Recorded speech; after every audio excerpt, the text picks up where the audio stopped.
Nós vamos Até agora já. falar sobre decoração. E a proposta de hoje é ajudar você que enviou a sua pergunta pra gente, querendo mudar algum cantinho da sua casa, querendo dicas. Nós temos. Seja bem-vinda, tudo bom? Um prazer recebê-la.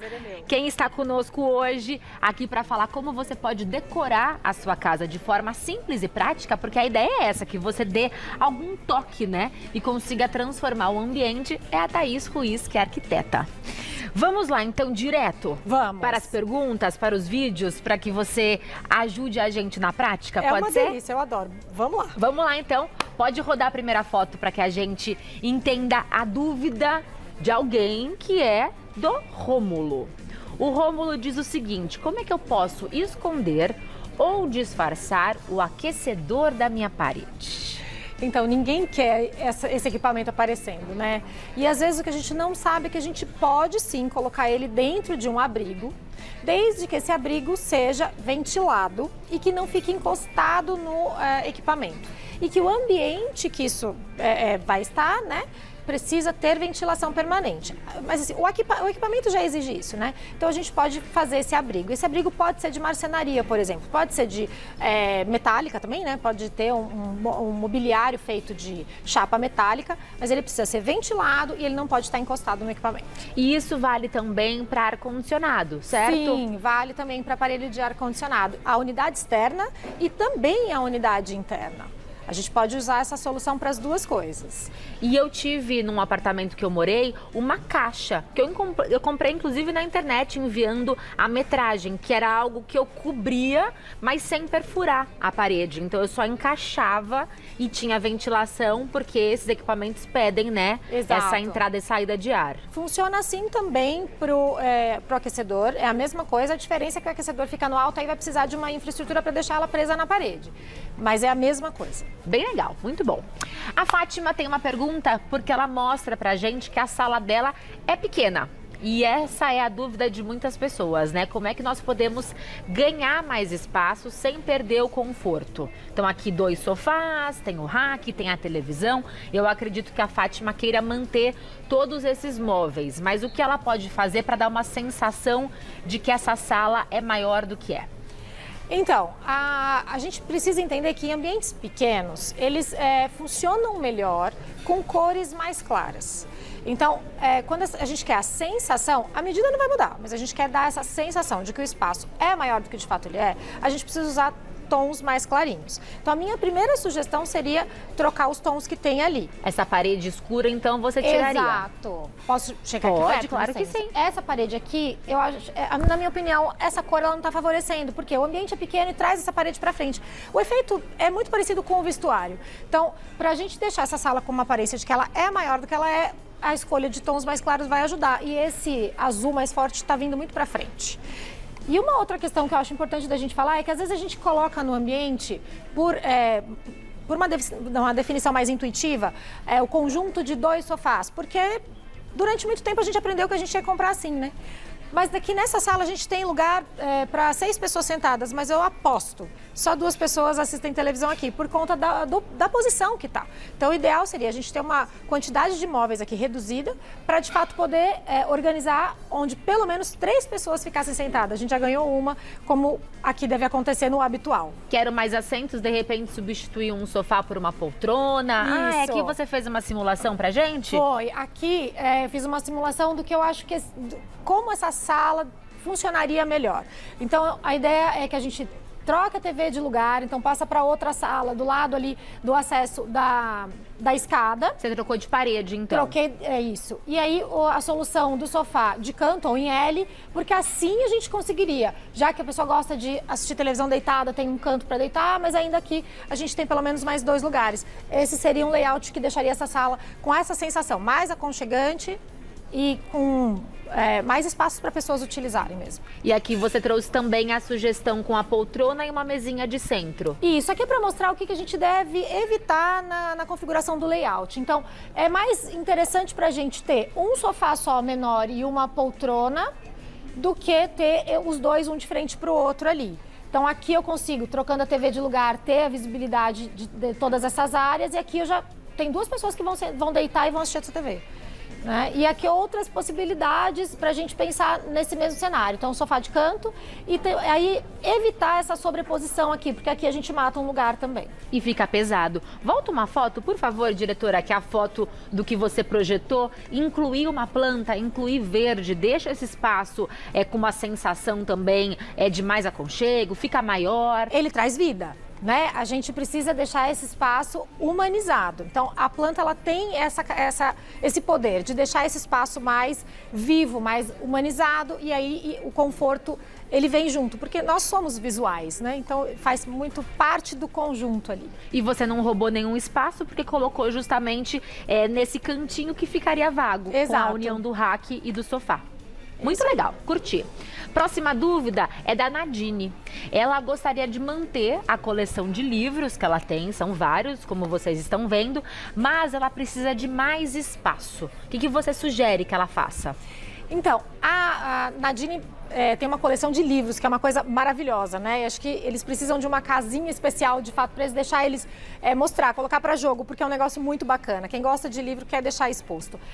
Aqui, o que a gente percebe que tem uma limitação de chegar com essa estante até mais para cima por conta do aparelho de ar-condicionado.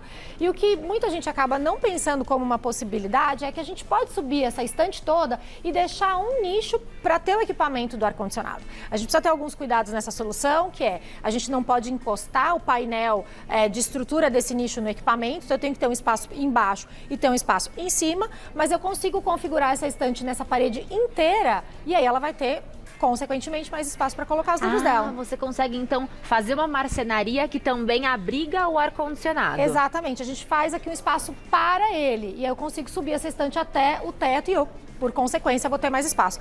E uma outra coisa que é muito bacana para a gente deixar as nossas peças que a gente quer expor à mostra, mas organizar as coisas que às vezes a gente não quer deixar aparente, é fazer a composição dessas estantes com áreas fechadas e áreas abertas. Então a gente garante a casa arrumadinha, porque o que não é tão legal a gente deixa na área fechada e o que é bonito e a gente quer mostrar a gente deixa nos espaços abertos. E você não deixou de uma forma óbvia, como na foto anterior, que era um armário só, que você brincou com nichos abertos e nichos fechados.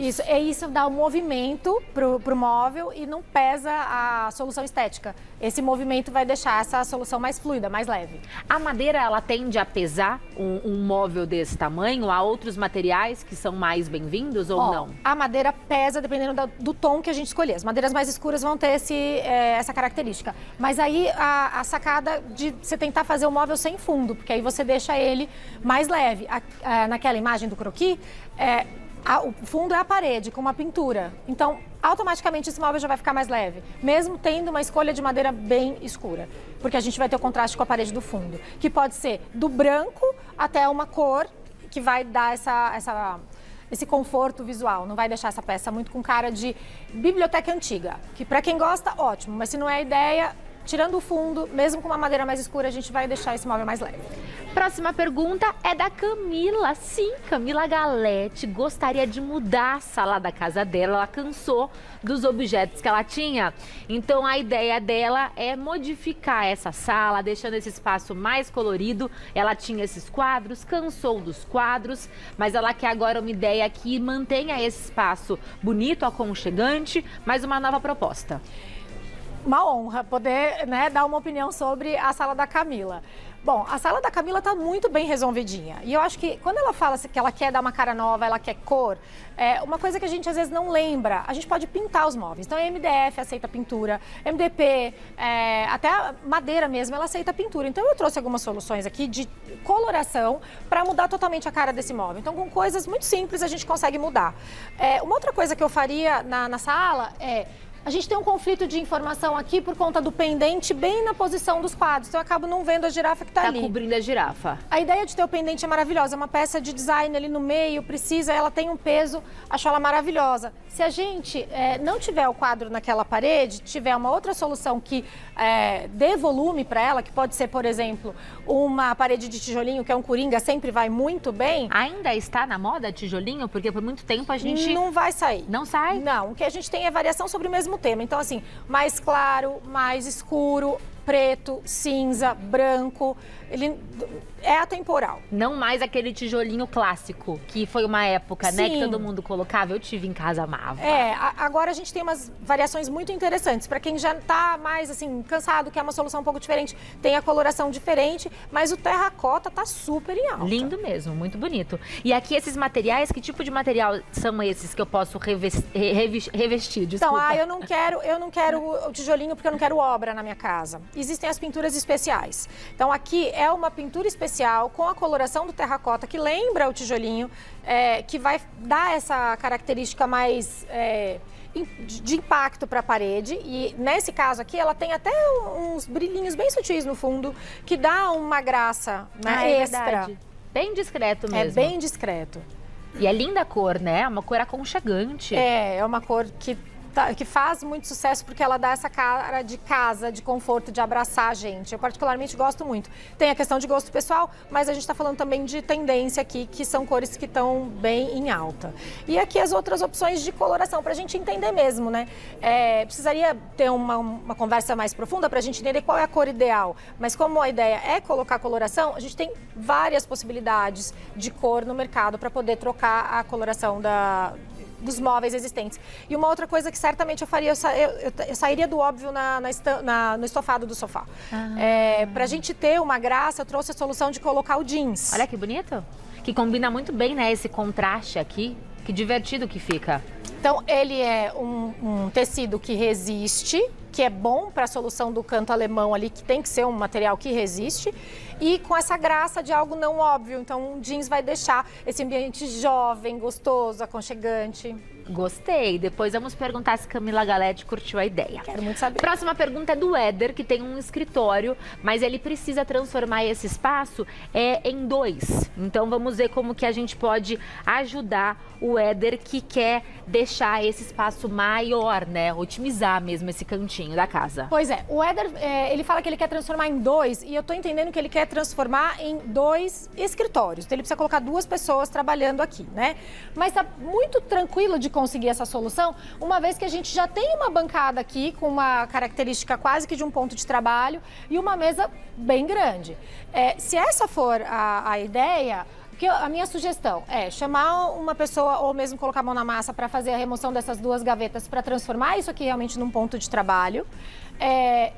E utilizar essa mesa mesmo como. E a única coisa que eu abriria a mão são esses puffs, porque a gente vai precisar desse espaço para circular, porque aqui eu vou ter uma outra pessoa sentada e aqui embaixo eu vou precisar entrar com os pés da cadeira. Se a ideia é transformar num ambiente híbrido, que também pode ser uma solução bacana, abusar das peças com dupla função e retráteis. Então, a mesa que sobe, que desce, o mercado oferece muitas soluções desse tipo, porque aí a gente consegue ter uma poltrona que vira cama com uma mesa que sobe. Então, assim, quando ela é poltrona, a mesa tá aberta, quando a mesa tá fechada, ela pode virar uma cama. Então, usar dessa possibilidade dos retráteis, né, dos móveis com dupla função. Muito legal, fantásticas dicas, gostei demais. E você encontra mais informações sobre a Thaís Ruiz no @arquiteta Thaís Ruiz. Thaís com TH e Ruiz com Z. Até a próxima. Obrigada. Volte sempre, viu?